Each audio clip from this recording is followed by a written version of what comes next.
Good morning, ladies and gentlemen. My name is Michael Alsher, and I'm the Chairman of Cardno Limited.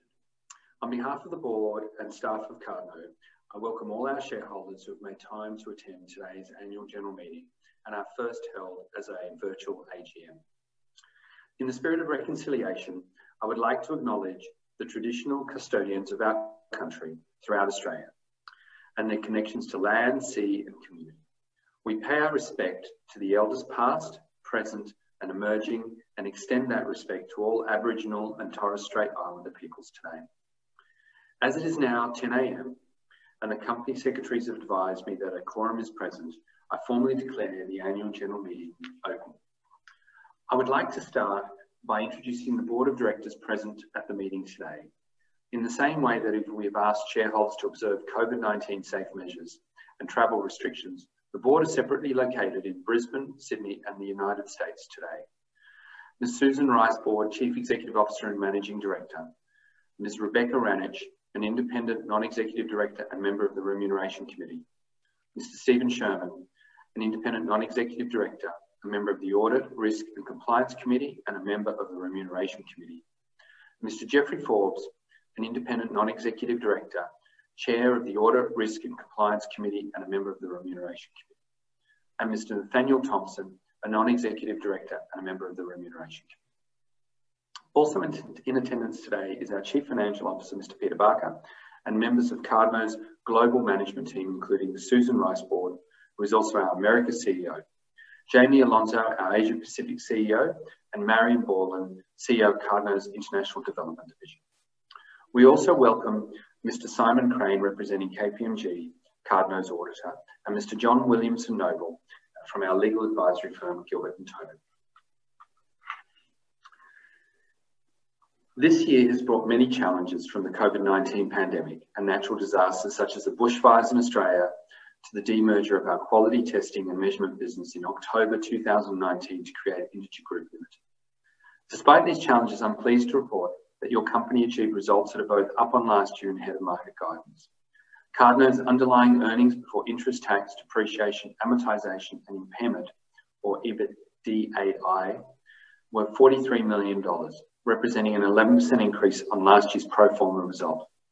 This result was supported by strong cash flow from operations of $43.5 million. At FY20 year end, Cardno's working capital metrics approached industry best practice and net debt was near zero. Cardno is fortunate in that our clients are B2B or B2G, business to government, supporting our government clients at all levels.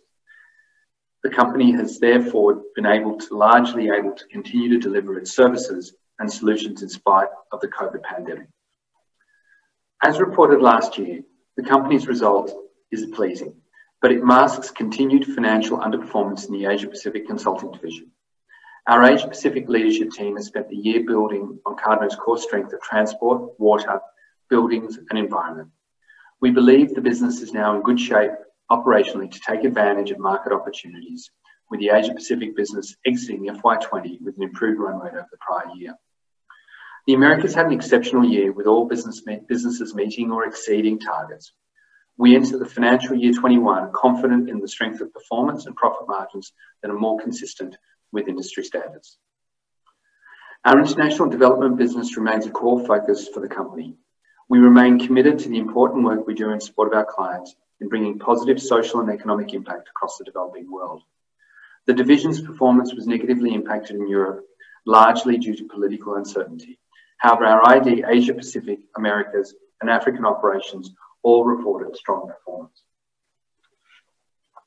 With the demerger of Integer behind us, Cardno is now a focused consulting and professional services company delivering infrastructure, environmental and social projects in the Americas, Asia Pacific and various emerging markets.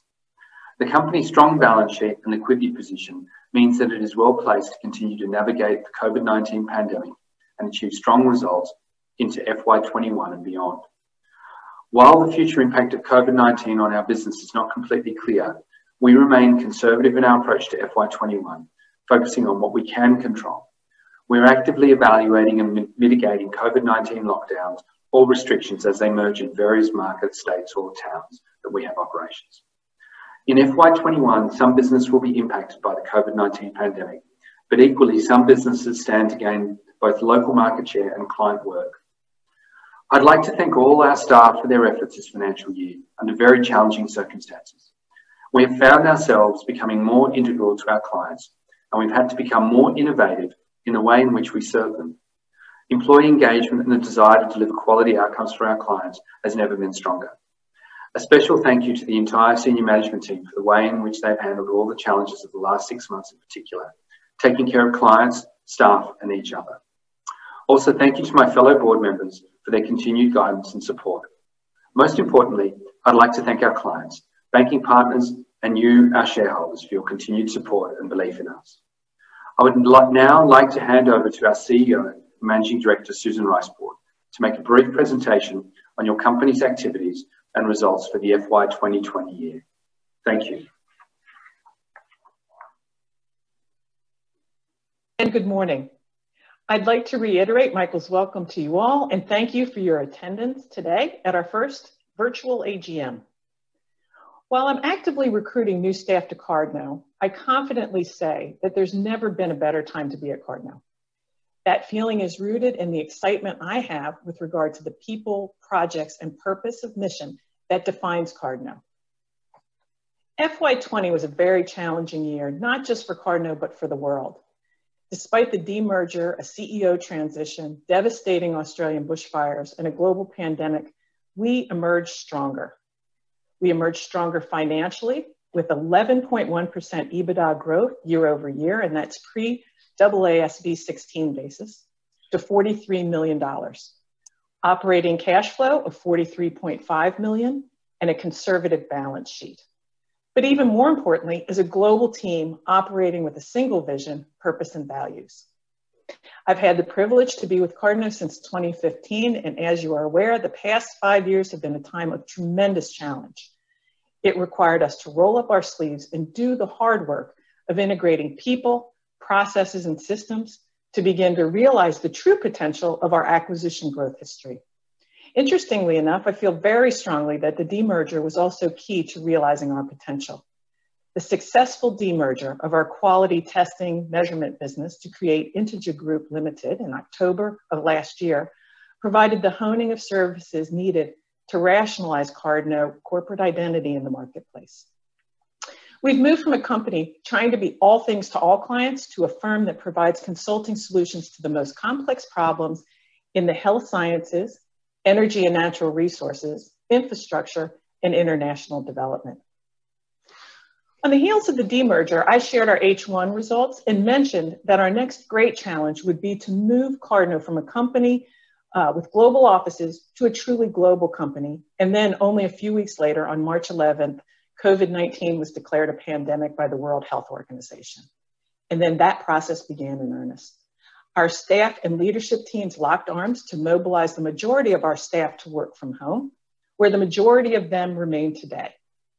We instituted the global and regional incident management teams and global and regional business continuity teams to address the myriad of issues that we were fielding each day.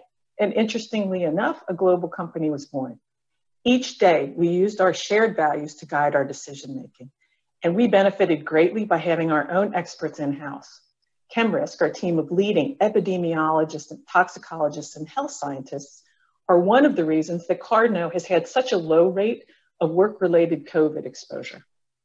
ChemRisk's research and guidance informed not only the Cardno response to safety and business continuity, but that of a long list of clients.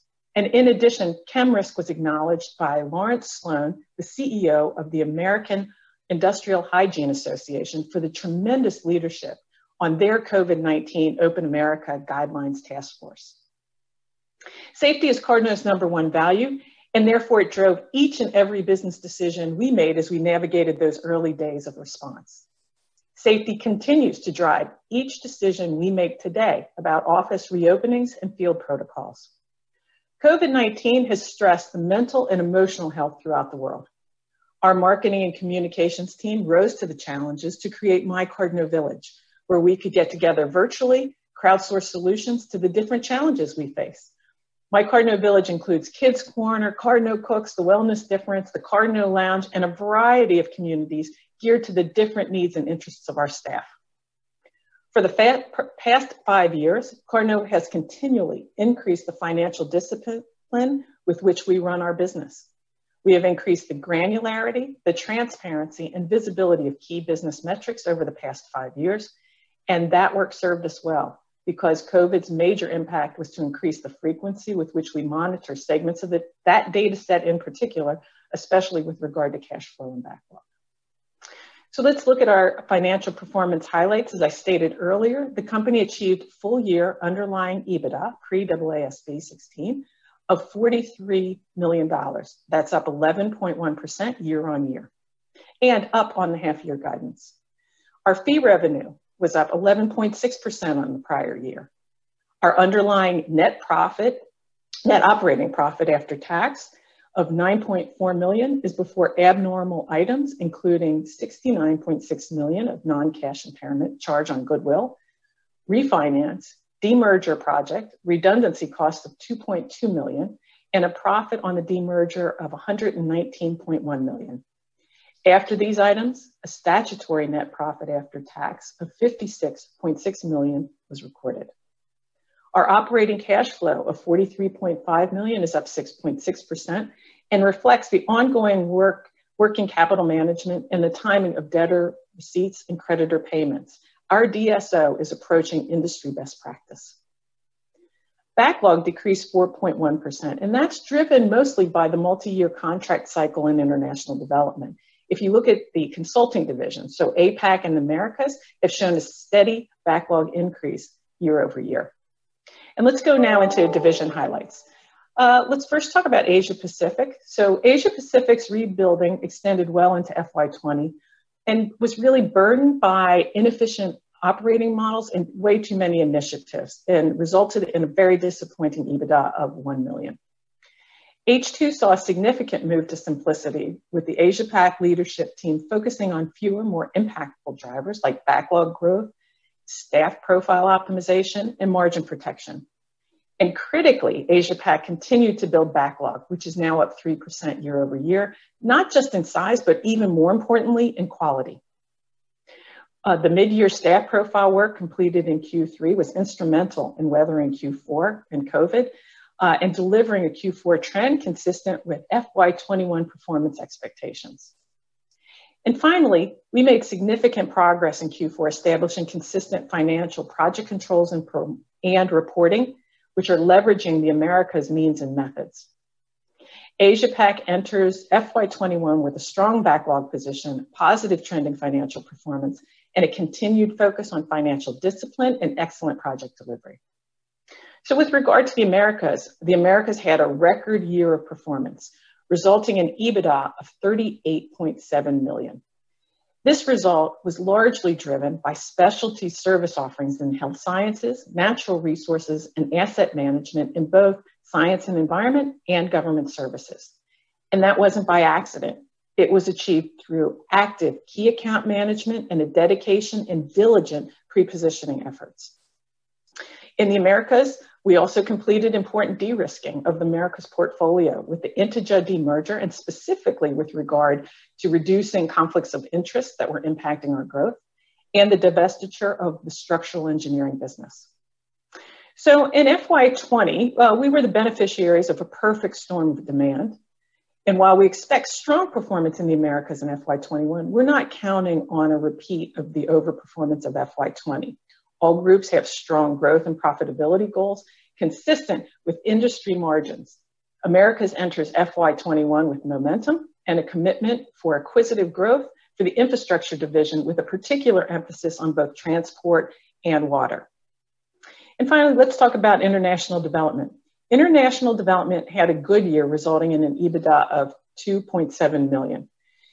The result was due to very strong performance in the US and APAC international development businesses, but it was eroded by underperformance in Europe, due primarily to political uncertainty and project award delays.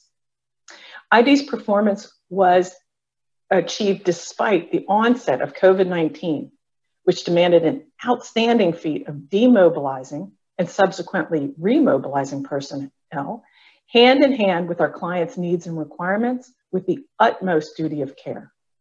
COVID-19 has presented enormous challenges to all of our clients, and maybe none more than our ID clients. Donor organizations driving global solutions to promote environmental, economic, and health resiliency and sustainability.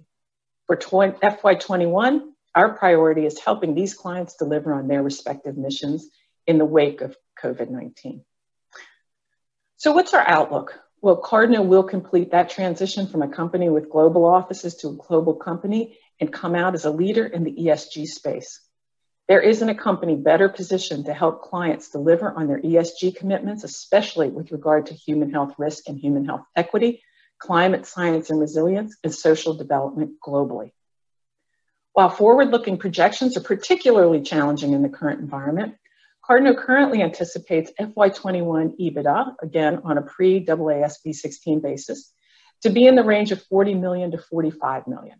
Some Cardno businesses stand to grow revenues due to COVID, while others will be negatively impacted. This outlook is consistent with or slightly more aggressive than industry predictions. This reflects our industry-leading presence in the health sciences. APAC is in year one of a 2-year rebuilding plan, starting with a focus on project and business controls, with activities really focused on margin lift. This includes simplification of major service lines to transport, water, buildings, and environment. America's focus will be on maintaining momentum despite a COVID resurgence, growing all of our businesses and looking for acquisition growth, in particular with building out infrastructure in the areas of transport and water resources. And ID is pivoting resources to the Indo-Pacific and with a specific focus on USAID and DFAT. Focus on reestablishing brand eminence through enhanced client efforts. There remains significant opportunity, by the way, as well for further simplification and lower cost to serve. For example, as we would move to a single ERP post the demerger TSA, Transition Services Agreement with Integer. So if you're one of the 4,400 and growing staff members of Cardno, thank you. For FY21, you can expect the safety and security of employment with benefits and performance-based pay, engagement, communication, and voice, career path clarity with feedback, opportunity, and investment in development, and a meaningful commitment to diversity, inclusion, and equity. If you're one of our more than 6,000 clients, thank you. For FY21, you can expect global thought leadership with accessible local delivery based on agreed scope, schedule, and budget, and innovation to increase the quality and drive down costs. And finally, a partnership to meet your business solutions. If you're one of our more than 9,000 shareholders, thank you. For FY21, you can expect consistent and reliable performance, stability of the leadership team, and getting APAC right. And as I mentioned before, environmental, social, and governance leadership in the marketplace. So in conclusion, I'm very proud of how the Cardno team supported our clients, weathered the storm that was FY20, and delivered for our shareholders. I'd like to thank our dedicated staff and management team around the world, and also the board for their continued support and counsel. I look forward to a successful FY21. And I'll now hand back to our chairman to conduct the formal items of business. Thank you, Susan. All right, let's move on to the items of business. Now, starting with voting and the question and answer procedure session, there are a number of procedural matters which I'd like to bring to your attention before we start. To enhance good corporate governance and transparency, I intend to conduct a poll vote on each of the resolutions for the meeting. I will read out each item. I'll read out each item of business in turn, take questions on that item of business, and then put the resolution to the meeting. Once all votes have been cast online for the poll, the meeting will be closed. The results of the poll will be released to the ASX not long after the meeting is closed. In respect of voting at today's meeting, on a poll, each member present online or their proxy, attorney, or corporate representative has one vote for each share held. Only one vote is allowed per joint holding. If more than one joint holder tenders a vote, the vote of the member named first in the register must be accepted to the exclusion of the others. If a proxy has been directed to vote in a particular matter or manner, if the proxy is entitled to vote, he or she must vote in accordance with the direction, and for some items of business, certain votes will be disregarded as explained in the voting exclusion statements in the notice of meeting. As chair of this meeting, I advise that I intend to vote all undirected proxies in favour of the resolutions in items 1, 2, 3, 4 and 5 and against resolution 6. Questions can be submitted through the online meeting platform at any time from now. To ask a question, press on the speech bubble icon. This will open a new screen. At the bottom of that screen, there is a section for you to type your question. Once you have finished typing, please press the arrow symbol to submit your question. Confirmation will be sent when your question has been received. Depending on the question asked, I will make the decision whether I will answer it or will ask a member of management, another director, or the auditor to respond. In the unlikely event that we run out of time to answer all the questions, we will respond to you separately after this meeting. I encourage you to submit your question as soon as you can. In regards to voting, all items of business will be decided on a poll. I will open the polls now and keep them open so you can vote at any time during the meeting. If you are eligible to vote at this meeting and have logged into the online platform, a voting icon that looks like a bar graph will appear on your device screen or navigation bar. Once you click this, the resolutions will appear on your screen and you can select a voting option. There is no need to hit a submit or enter button as the vote is automatically recorded. Shareholders will have the ability to change their vote during the meeting, and until I declare the polls closed. I will close the polls at the end of question time, and so I encourage you to vote as soon as possible. Rachel Sakurai from Computershare will act as returning officer for the purposes of conducting and determining the results of the poll, the results of which will be announced to the ASX once final results are known. The voting icon should soon appear if it hasn't already. Please submit your votes any time from now until the resolutions have been read. If you're having any difficulties in locating the voting icon, please refer to the detailed guidelines available on our website. In regards to proxy votes, proxies have been received from 116 shareholders representing 373,237,966 ordinary voting shares, being 83.93% of Cardno's issued share capital. After discussion of each resolution and prior to voting, I'll advise you of the proxy votes for that resolution. The proxy results will be shown on the presentation. In regards to the notice of meeting was dispatched to all shareholders. If there is no objection, I propose that the notice of meeting be taken as read. We will begin with the formal resolutions as listed in the notice of meeting. Questions related directly to a particular item of business will be invited before each resolution is put. Starting with the financial reports. The Corporations Act requires that the annual reports of the directors, the auditor's report and the financial report be laid before the AGM. Those reports are now tabled. No resolution is required, but I now invite shareholders to comment or ask questions on the reports or the business of the company.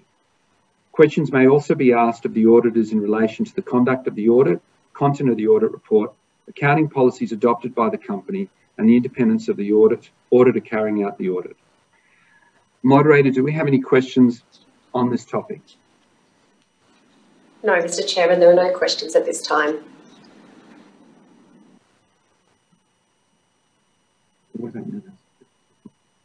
Are there any questions in regards to the business of the company?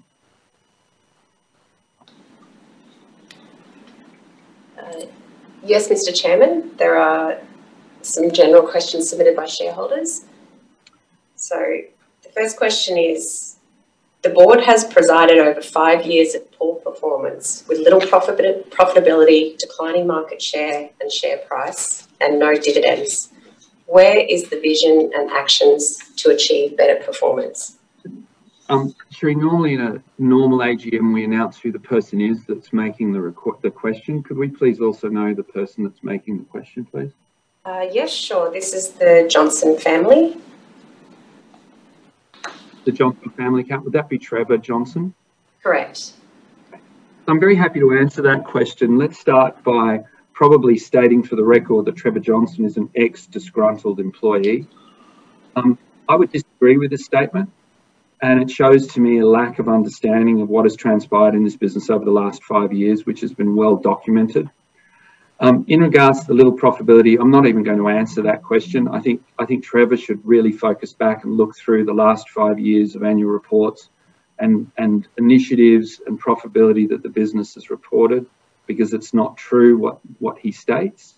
In regards to declining market share, I would also say that that is not a true or accurate reflection of what's happened with the business. The business is performing better than it has ever performed in the US market. In regards to the Australian market, albeit we're not performing at the performance levels that we would like from a profit perspective, we have not lost market share in this market. And as far as the share price is concerned, that is a concern to us all. I think it's also a reflection of the lack of liquidity that transpires in the share price when you have in the order of 70 to 80% of the stock that doesn't trade between the ownership that Crescent has and some large shareholders that do not trade the stock. There's very little liquidity in the market, and accordingly, the share price reflects that. As far as no dividends are concerned, we've taken a policy as a board to reinvest in either paying down our debt, expanding our business through acquisitions, or alternatively conducting share buybacks. Looking at dividends is something that we look at on a constant basis as a board, and we'll reconsider this at the half year and the full year as we have for the previous 5 years, and we'll work out what the best use of the company's capital is, and we'll make a determination on that basis. Is there another question, Sheree? Yes, Mr. Chairman, there's a second question from Trevor Johnson, which is quite similar to the first. It speaks about declining performance of the Australian branch specifically, and the fact that would you please read the question out? Yeah, sure. The performance of the Australian branch of the company has declined in recent years with increasing uncertainty and little return for shareholders. The company has also lost key staff. Do you have any plans to fix this? And if so, when are you going to implement them? Again, I think that was answered pretty well in Susan Reesboard's address, and I don't really have anything further to add to Susan's address, where she addressed this in her statement about where we are in the development of the Australian business and what's taken place. As far as key staff are concerned, it's always disappointing if we lose key staff. That said, in regards to the current senior management team running the Australian business, we are very supportive of them and actually have a lot of time for them. They've done a great job over the last 18 months. The leadership there is something that we're very supportive of and have a lot of confidence in regards to where we're going in the future. Is there any other questions, Sheree, in regards to the business?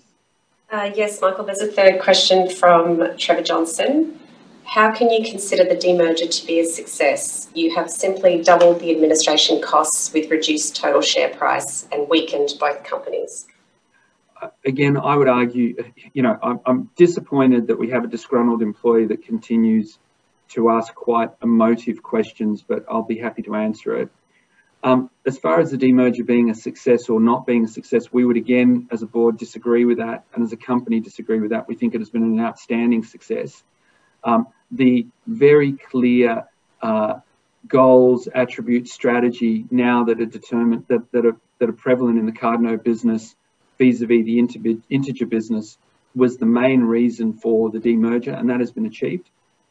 As Susan Reesboard, the CEO, answered in her address, having a single purpose for the company, a very clear direction, a very clear way of communicating with clients, staff, and all stakeholders of the business as to what we are doing with the company, what we represent, who we service, and how we're going about our business, and being very homogenous in the way in which we can do that. I think that is actually a very powerful position.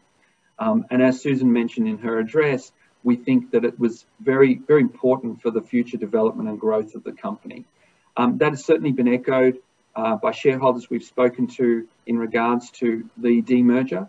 And I think on the other side of the fence, when you hear what the chairman of the integer board will be saying about the performance of the integer business and its own opportunities, it was absolutely a resounding success for both people from a strategic perspective.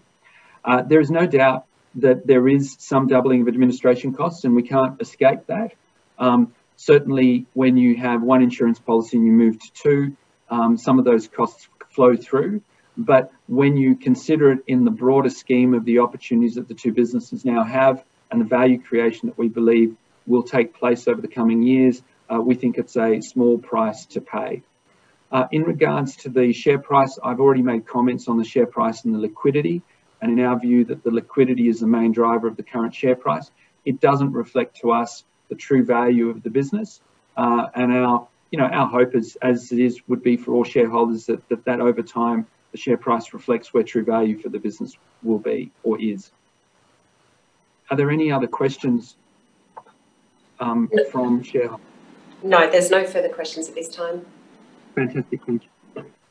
So with that discussing the no shareholders being, no questions being asked of the financial reports, I now move to item 1, the re-election of Jeffrey Forbes, or resolution 1. The re-election of Jeffrey Forbes is the first resolution of the notice of meeting. And as stated in the notice, a director who is not a managing director must not hold office without re-election past the 3rd annual general meeting following the director's appointment, or 3 years, whichever is longer. Jeff's biography is set out in the notice of meeting and the director's report contained within the financial report. Resolution 1 seeks approval that Jeffrey Forbes, a director retiring by rotation in accordance with Rule 19.3B of the Constitution and Listing Rule 14.4 and being eligible for re-election, be re-elected as a director. The proxies received on this resolution prior to the commencement of the meeting are now displayed on your screen.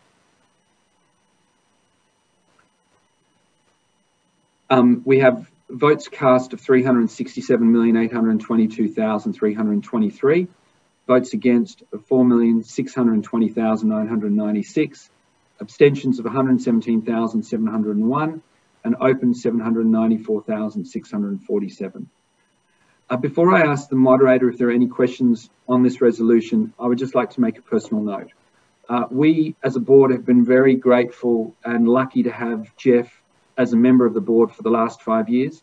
His counsel has been impeccable. His leadership and stewardship of the Audit and Risk Committee has been a very high standard, and we have really benefited from his knowledge of the business in a previous role as Chief Financial Officer, from which he retired a number of years, I think in the a number of years prior to his appointment as a director.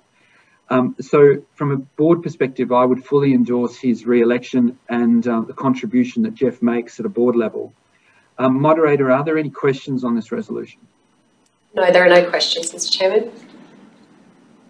As there are no questions, this resolution is now put to the meeting. And as stated earlier, the voting for this will cease at the end of the resolution. Moving on to item 2, the re-election of Stephen Sherman. The re-election of Stephen Sherman is item 2 of the notice of meeting. As stated in the notice, a director who is not a managing director must not hold office without re-election past the 3rd annual general meeting following the director's appointment, or 3 years, whichever is longer. Stephen's biography is set out on the notice of meeting and the director's report contained within the financial report. Resolution 2 seeks approval that Stephen Sherman, a director retiring by rotation in accordance with Rule 19.3B of the Constitution and Listing Rule 14.4 and being eligible for re-election, be re-elected as a director. The proxies received on this resolution prior to the commencement of the meeting are now displayed on your screen.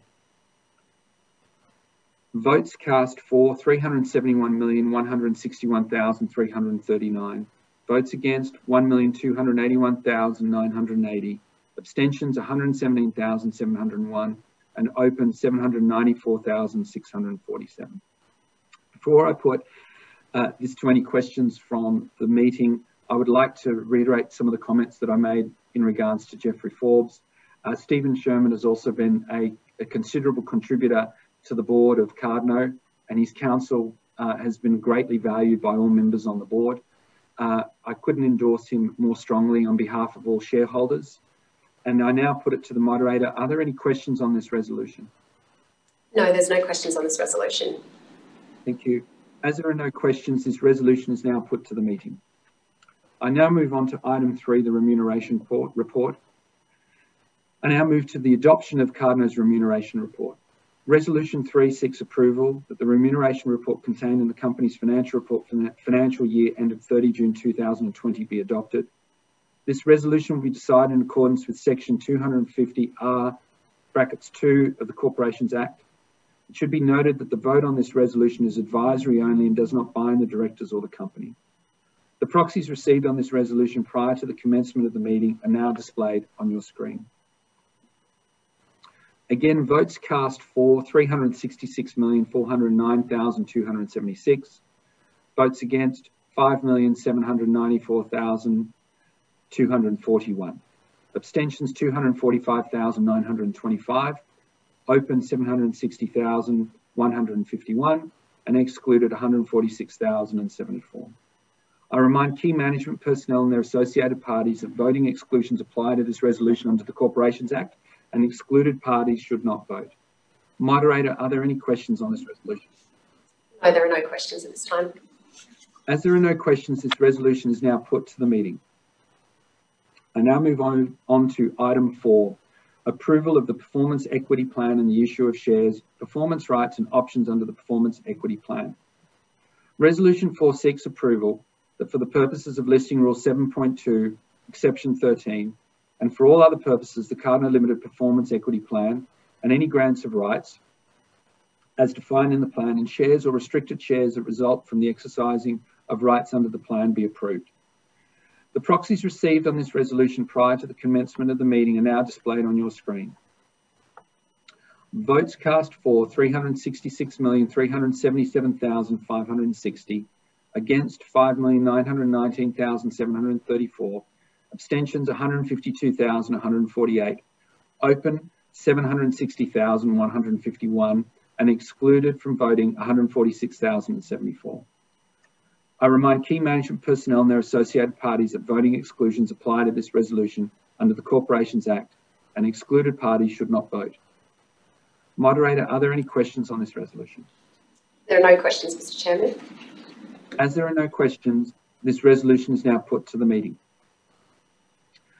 I now move on to item 5, approval of the issue of performance rights to director. Resolution 5 seeks approval that pursuant to section 208, brackets 1, subbrackets A, or subparagraph A of the Corporations Act and the Listing Rule 10.14, the members of the company approve the granting of a maximum of 2.6 million performance rights to Susan Reesboard, Managing Director, under the Cardno Limited Performance Equity Plan and on the terms outlined in the explanatory memorandum. The proxies received on this resolution prior to the commencement of the meeting are now displayed on your screen. Votes cast for 365,602,871. Votes against 6,506,782. Abstentions 339,789. Open 760,151 and excluded from voting 146,074.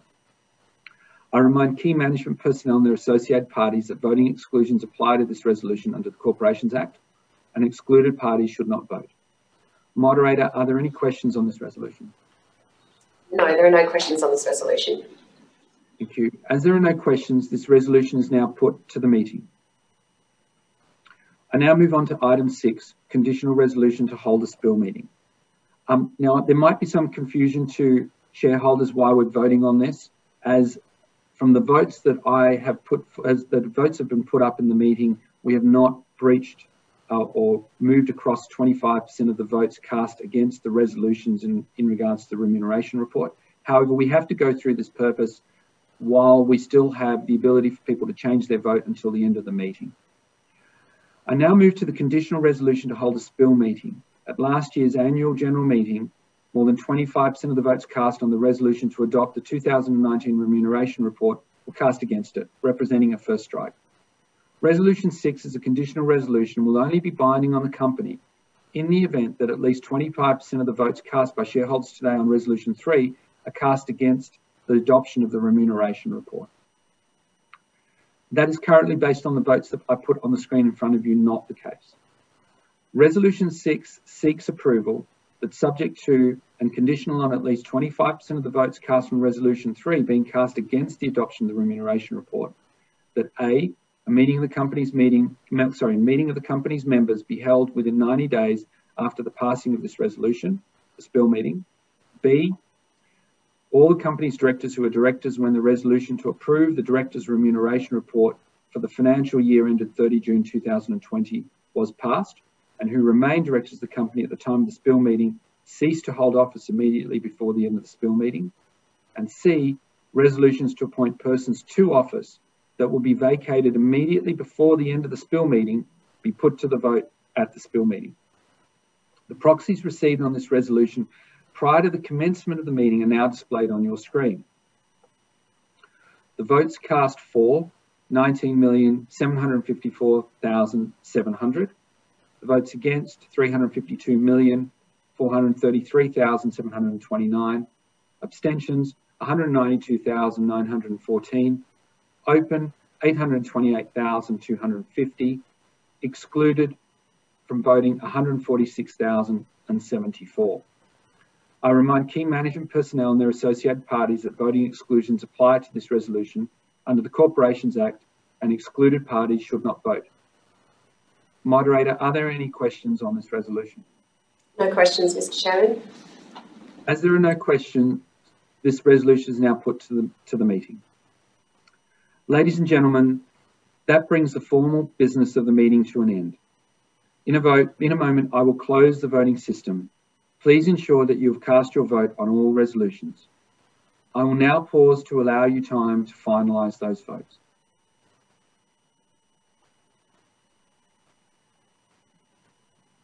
Moderator, are there any further questions at this point in time?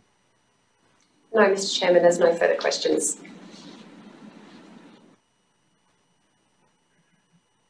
As there are no further questions, I declare the poll closed and confirm the final results will be announced via the ASX later today. There being no further questions, that concludes today's AGM. If we didn't answer your question fully, or you'd like us to go into further detail, please do not hesitate to contact us after the meeting. Before closing the meeting, I'd like to again thank shareholders for your continued support of your board and the Cardno management team. I would also like to thank again all the staff of Cardno for the dedication over the past year. I would also like to express my appreciation to my colleagues on the board for their support, guidance and diligence in the governance and performance of the company.